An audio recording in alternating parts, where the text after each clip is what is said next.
Saudara, sesaat setelah dilimpahkan ke Kejaksaan Agung, tersangka kasus pembunuhan berencana Brigadir Yosua dan perintangan penyidikan kasus tersebut, Ferdy Sambo menyampaikan rasa penyesalannya. Sambo meminta maaf kepada semua pihak yang terdampak termasuk orang tua Yosua. Woi, tersangka tutup, woi. Sambo ngomong. Kasih waktu.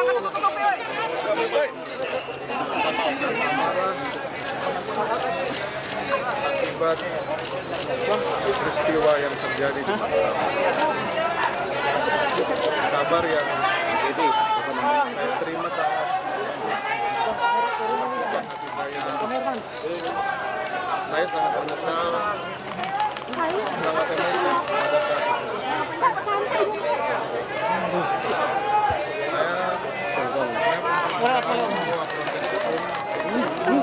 Istri saya Mundur. tidak melakukan apa-apa, justru menjadi korban.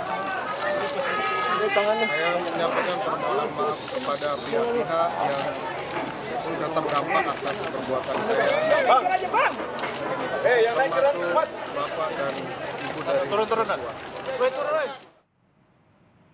Sebelumnya, para tersangka pembunuhan Yosua menjalani pemeriksaan di Kejaksaan Agung. Dalam foto yang kami dapatkan dari Puspenkum Kejagung, terlihat Ferdy Sambo diperiksa tim jaksa ditemani pengacaranya. Tak hanya Sambo, namun istrinya Putri Chandrawati juga turut diperiksa. Lalu ada juga Kuat Ma'ruf, Ricky Rizal, dan Eliezer.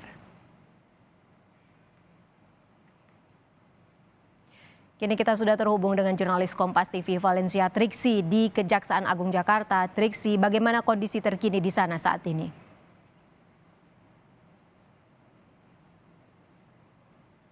Ya, Ivo, kalau saat ini memang sudah tidak ada lagi kegiatan yang dilakukan ataupun yang akan disampaikan dari pihak Kejaksaan Agung. Karena tadi juga sudah dilakukan proses pelimpahan tahap 2 yang bisa disaksikan tadi bersama-sama. Bukan hanya pelimpahan barang bukti saja yang tadi dibawa menggunakan kontainer. Setidaknya ada 7 kontainer yang tadi dibawa. Kami lihat masuk ke dalam gedung Jaksa Agung Muda Tindak Pidana Umum.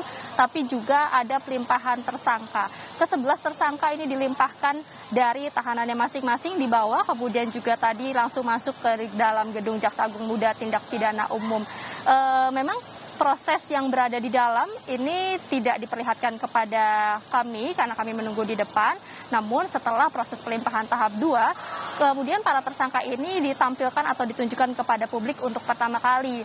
Tidak secara langsung 11 tersangka ini ditampilkan, namun satu persatu begitu Ivo dan juga saudara, untuk menunjukkan kalau memang mereka dalam kondisi sehat dan juga mereka bisa dilakukan untuk penahanan selama 20 hari ke depan, karena saat ini juga prosesnya setelah melakukan pelimpahan tahap 2 adalah menyusun surat dakwaan. Tadi kalau yang disampaikan oleh Jaksa Agung Muda Tindak Pidana Umum yakni Fadil Zumhana bahwa untuk surat dakwaan ini masih akan diproses begitu, masih akan terus diperiksa, diteliti, dicermati untuk benar-benar memastikan surat dakwaan ini lengkap.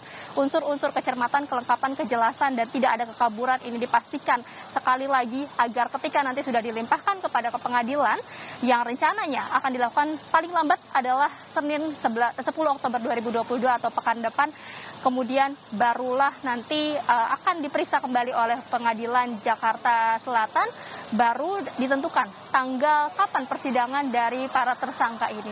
Kita tahu untuk surat dakwaan terhadap Ferdy Sambo ini dijadikan satu dari 2 perkara, yakni tindak pidana pembunuhan berencana Brigadir Yosua dan juga tindak pidana perintangan penyidikan.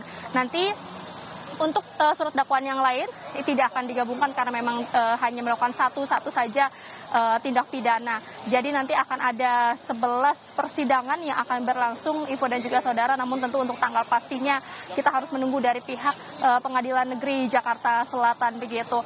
Lalu kemudian juga tadi usai dari proses pelimpahan tahap 2 dan juga sudah menunjukkan atau memperlihatkan para tersangka, tadi ada dari kuasa hukum Ferdy Sambo dan juga Putri Chandrawati yang menyampaikan sedikit keterangan begitu. Menyampaikan tadi apa yang juga sudah disampaikan oleh Ferdy Sambo dan juga tadi dari Febri Diansyah selaku kuasa hukum Putri Chandrawati dan juga Ferdy Sambo menyampaikan kalau saat ini timnya sedang berfokus atau akan berfokus untuk melihat berkas-berkas yang dan detail bukti yang sudah diterima, karena mereka juga harus mempersiapkan persidangan yang sedikit lagi akan digelar begitu dan bisa dilihat atau disaksikan secara langsung oleh publik. Nah, ini yang diharapkan juga dari tim kuasa hukum, karena tadi kuasa hukum menyampaikan bahwa diharapkan majelis hakim ini nanti dapat memproses sesuai dakwaan yang berlaku, kemudian memproses setiap pembuktian secara transparan di pengadilan, siapa yang bersalah, siapa yang berperan, siapa yang tidak berperan dan tidak bersalah. Itu yang tadi ditekankan oleh kuasa hukum Febri Diansyah, dan diharapkan juga nanti keputusannya ini adalah adil bagi semua pihak. Ini juga yang tadi disampaikan oleh Fadil Zumhana, yakni Jaksa Agung Muda Tindak Pidana Umum.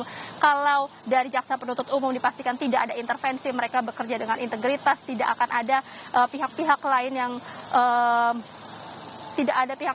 yang kemudian mengintervensi, begitu maksud kami. Dipastikan juga nanti ketika sudah masuk ke pengadilan, ini juga harus dikawal terus dari majelis hakim bagaimana nanti kemudian pengadilan berjalan, karena semuanya akan kembali lagi kepada keputusan dari majelis hakim. Tapi tentu saat ini yang masih dilakukan prosesnya adalah memperlengkap atau memperjelas surat dakwaan, agar ini yang menjadi senjata bagi mereka jaksa penuntut umum ke tahap 2, ke tahap pengadilan atau ke babak baru, ini bisa dibuktikan secara jelas apa yang menjadi bukti-bukti dari setiap tersangka, kemudian peran-peran dari setiap tersangka, unsur-unsur dari keterangan saksi, keterangan ahli, setiap kronologi ini yang nantinya akan dibuktikan secara jelas dan juga transparan di meja pengadilan, Ivo dan juga saudara. Jadi saat ini kita nantikan bagaimana kemudian minggu depan diserahkan berkas perkara tersangka dan juga barang bukti kepada pengadilan, dan baru dari pengadilan akan menentukan kapan jadwal dari persidangan para tersangka tersebut. Ivo Melaporkan langsung dari Kejaksaan Agung Jakarta.